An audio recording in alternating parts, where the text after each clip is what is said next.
அனைவருக்கும் வணக்கம். இப்போ நாம் பார்த்துட்ருக்க இந்த வீடியோ காட்சியானது சிவன் கோவிலில் சிவபெருமான பைரவர் வழிபடக்கூடிய ஒரு அரிய வீடியோ காட்சி தான் பார்த்துட்ருக்கோம். ஓம் நமச்சிவாயா எனும் மந்திரத்தை மறக்காமல் கமெண்ட் பண்ணுங்கள். கட்டாயம் உங்களுக்கு சிவபெருமானின் அருள் கிடைக்கும். பொதுவாக சிவ வழிபாடு என்பது பிறப்பு இறப்பு இல்லாத பரம்பொருளான பக்தி மற்றும் ஞான வழியே வணங்கப்படுவதாகும். நாயன்மார்களின் தேவார பாடல்கள், சிவனடிகார்கள் போற்றும் 108 திருநாமங்கள், அது மட்டும் இல்லாமல் இந்த முறைப்படி நாம் சிவபெருமானை வழிபடுவதன் மூலம் நம்முடைய வாழ்க்கையில் இருக்கக்கூடிய அனைத்து விதமான பாவங்களும் தீரும் அப்படின்னு சொல்லப்படுது. எல்லா கோவிலுக்குமே நம்ம போகும்பொழுது அந்த கோவிலை வழிபாடு செய்வதற்கு என்று ஒரு முறை இருக்குது. பெருமாள் கோவிலுக்கு சென்றால் நாம் தாயாரை வழிபட்ட பிறகு பெருமாளை வழிபடுவது இன்னும் சிறப்பு ஒன்றாக இருக்குது. சிவன் கோவிலுக்கு சென்றால் சிவபெருமானை எப்படி வழிபாடு செய்வது, இதில் இருக்கக்கூடிய சூட்சுமமான ரகசியத்தை தான் இன்றைய நம்ம ஆன்மீகத்தில் தெரிஞ்சுக்க போகிறோம். சிவன் கோவிலுக்கு நாம் சென்றவுடன் முதல்ல கோவிலில் இருக்கக்கூடிய கோபுரத்தை தரிசனம் செய்து கொள்ள வேண்டும். பிறகு கொடி மரத்தடியில் நமஸ்காரம் செய்து கொள்ள வேண்டும். பிள்ளையாரையும் முருகப்பெருமானையும் நாம் வணங்கிவிட்டு கோவிலுக்கு நுழைய வேண்டும். சன்னிதானத்தில் உள்ளே இருக்கக்கூடிய துர்க்கை வழிபாடு, அதன் பிறகு நாம் சனீஸ்வரருக்கு பக்கவாட்டில் நின்று கொண்டு நாம் பணிவோடு வணங்க வேண்டும். அதன் பிறகு சிவன் கோவிலில் இருக்கக்கூடிய லிங்கேஸ்வரரை நமஸ்காரம் செய்து கொண்டு சண்டிகேஸ்வரரை தரிசனம் செய்து உங்களுடைய பெயரை 3 முறை சொல்லி சிவன் கோவிலுக்கு வந்திருப்பதாக சண்டிகேஸ்வரரும் நாம் சொல்ல வேண்டும். பிறகு 3 முறை கோவிலை வலம் வர வேண்டும். 3வது முறை கோவிலை வலம் வரும் பொழுது சண்டிகேஸ்வரர் சிறிது நேரம் நின்று சிவன் கோவிலில் இருந்து நான் எதையும் எடுத்து செல்லவில்லை, 2 கைகளையும் சண்டிகேஸ்வரன் தட்டிவிட்டு நாம் செல்வது சிறப்பு. பொதுவாக சிவ வழிபாடு மிக முக்கியமான வழிபாட்டு முறையாக இருக்குது.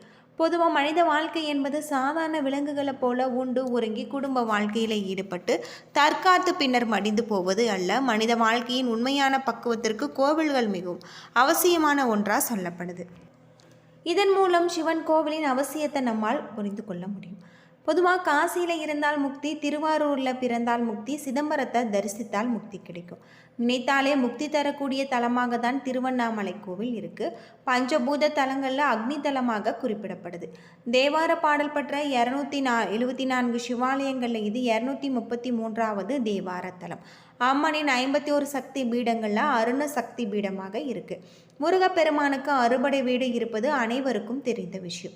அதே போல் விநாயகருக்கு அறுபடை வீடு இருக்குது. இந்த தலத்தில் கிளி கோபுரத்தின் கீழ் இடது பக்கம் இருக்கக்கூடிய அல்லல் போக்கும் விநாயகர் சன்னதி விநாயகரின் முதல் படை வீடு. இந்த தல இறைவன் அருணாச்சலேஸ்வரர், அம்பிகை, உண்ணாமலை அம்மையாக வீற்றிருப்பது பக்தர்களுக்கு அருள்பாலிப்பது சிறப்பு.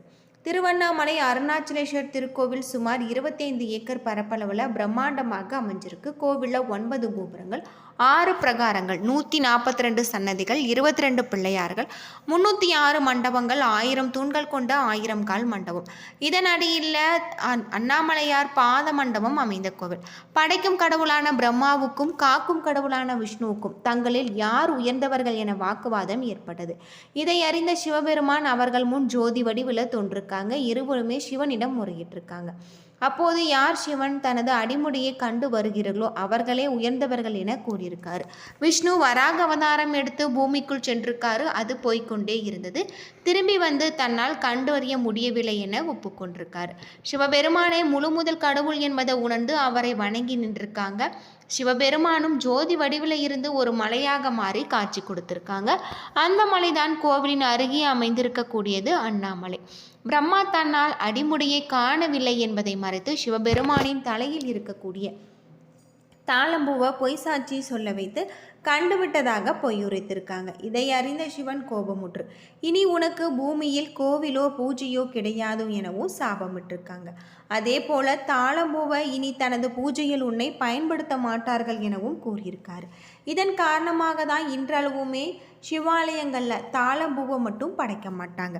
பிரம்மோற்சவம், ஆனி மாத பிரம்மோற்சவம், மாசி மக தீர்த்தவாரி, கார்த்திகை தீபம், பரணி தீபம், மகாதீபம், பங்குனி உத்திரம், திருக்கல்யாண உற்சவம் ஆகிய திருவிழாக்கள் இங்கு நடைபெறுவது இன்னும் சிறப்புக்குரிய ஒன்று.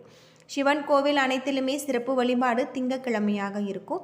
சோமவாரம், சோம பிரதர்ஷனம் போன்றவற்றின் மூலம் இந்த உண்மையை அறிந்து கொள்ளலாம். ஆனால் திருவண்ணாமலை அக்னிமலை, அக்னிக்குரிய நாள் செவ்வாய்க்கிழமை. அக்னிக்குரிய கிரகம் அங்காரகன். ஆகவே இந்த கோவிலில் மட்டுமே சிவபெருமானுக்கு செவ்வாய்க்கிழமையன்று விசேஷ வழிபாடு நடத்துவதாகும். செவ்வாய்க்கிழமையன்று வழிபடுவோர் பிறவி பிணியில இருந்து விடுபடலாம் என சொல்லப்படுது. கிளை கோபுரம் 81 அடி உயரமும், தெற்கு திருமஞ்சன கோபுரம் 157 அடி உயரம், தெற்கு கட்டை கோபுரம் 70 அடி உயரம், மேற்கு பேய் கோபுரம் 160 அடி உயரம் கொண்டிருக்கு.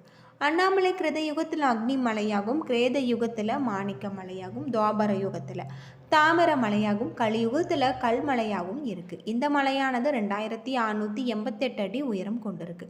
கிரிவல பாதையின் தூரம் 14 கிலோமீட்டர். இந்த பாதையில் 20 ஆசிரமங்கள், 360 தீர்த்தங்கள், பல சன்னதிகள் இருக்குது. பொதுவாக சிவனின் அருள் பெறுவதற்கு சரணாகதி ஒன்றே வழியாகும். முழு மனதோடு நம்ம சிவபெருமான வழிபட்டு வருவதன் மூலம் நம்முடைய வாழ்க்கையில் இருக்கக்கூடிய அனைத்து விதமான பாவங்களும் தீரும் அப்படின்னு சொல்லப்பட்டிருக்கு.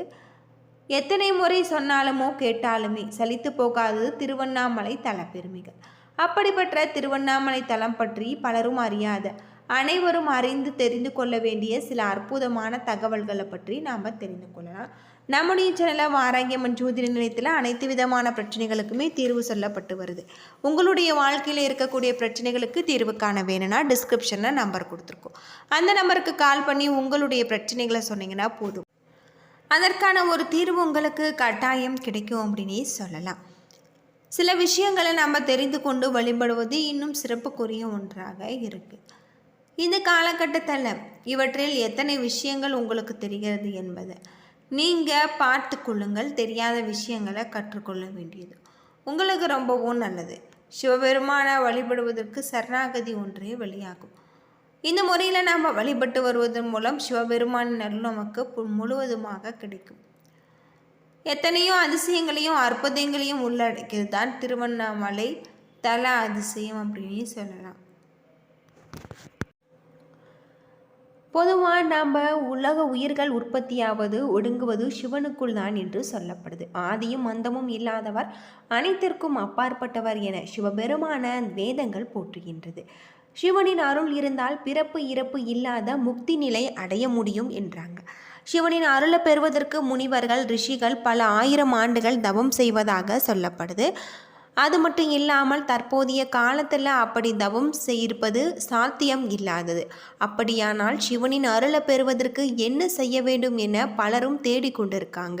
ஆனால் சில எளிமையான விஷயங்களை தொடர்ந்து செய்தாலே நமக்கு சிவனின் அருள் கட்டாயம் கிடைக்கும் அப்படின்னு சொல்லப்படுது. பக்தி செய்வது, முழுவதுமாக சரணாகதி அடைவது சிவனின் அருளை பெறுவதற்கு மிக சிறந்ததாக இருக்கு. சிவனின் மந்திரங்களை குறிப்பாக நாம் ஓம் நமச்சிவாயா மந்திரத்தை தினமும் உச்சரிப்பது சிவனின் அருளை பெற உதவும். சிவன் பெருமானின் திருநாமங்களை மீண்டும் மீண்டும் உச்சரிப்பதால சிவ குணங்கள் நமக்குள் வளர துவங்கும் அப்படின்னு சொல்லப்பட்டிருக்கு. சிவத்தை உணரக்கூடிய ஆற்றல் கிடைக்கும் பொழுது சிவனின் அருளும் முழுவதுமாக கிடைக்கும். சிவ வழிபாடு செய்வது, சிவனின் லிங்க ரூபத்திற்கு தொடர்ந்து பூஜை செய்வது, அது மட்டும் இல்லாமல் ஆன்ம பலத்தை அதிகரிக்க செய்யும். லிங்கத்திற்கு பால், தயிர், தேன், தண்ணீர், சந்தனம் போன்றவற்றால் அபிஷேகம் செய்வது, மலர்கள் படைத்து பூஜை செய்வது ஆகியவை சிவனை மனதை குளிரச் செய்யக்கூடியதாக இருக்கு. சிவலிங்கங்கள் என்பது சிவனின் உருவமாக இருக்கு. இதனை அபிஷேகம் செய்து வழிபடுவதன் மூலம் சிவனுக்கு மிகவும் நெருக்கமானவர்களாக நாம் மாற முடியும். அது மட்டும் இல்லாமல் சிவனின் அருளை விரைவாக பெறுவதற்கு மிக சிறந்த வழி ருத்ராபிஷேகம். சிவன் என்றாலே இன்பத்தை வழங்கக்கூடியவர் என்று பொருள். காதல், திருமணம், மகிழ்ச்சி, செல்வம், சக்தி, ஞானம் போன்றவற்றை வழங்குபவராக சிவபெருமான். எளிதில் மனம் மகிழ்ந்து பக்தர்களுக்கு அருள் செய்து அவர்களுக்கு வேண்டிய வரங்களை தரக்கூடியவர் சிவபெருமான். ருத்ராபிஷேகம் சிவனை மகிழ்விக்க செய்யப்படும் மிக முக்கியமான பூஜையாகும். சிவனுக்கு விருப்பமான மிக நீண்ட சடங்கு ருத்ராபிஷேகம். ருத்ராபிஷேகம் செய்வது, அந்த யாகத்தில் கலந்து கொள்வது வாழ்க்கையில் இருக்கக்கூடிய அனைத்து பிரச்சனைகளுமே தீர்க்க ஒரு வழியை அருளக்கூடியதாக இருக்குது அப்படின்னே சொல்லலாம். ஏன் நண்பர்களே, இந்த வீடியோ உங்களுக்கு பயனுள்ள தகவலை தந்திருக்கும்னு நினைக்கிறேன். வீடியோ பிடிச்சிருந்தா லைக் பண்ணுங்கள், ஷேர் பண்ணுங்கள், கமெண்ட் பண்ணுங்கள். நன்றி நண்பர்களே.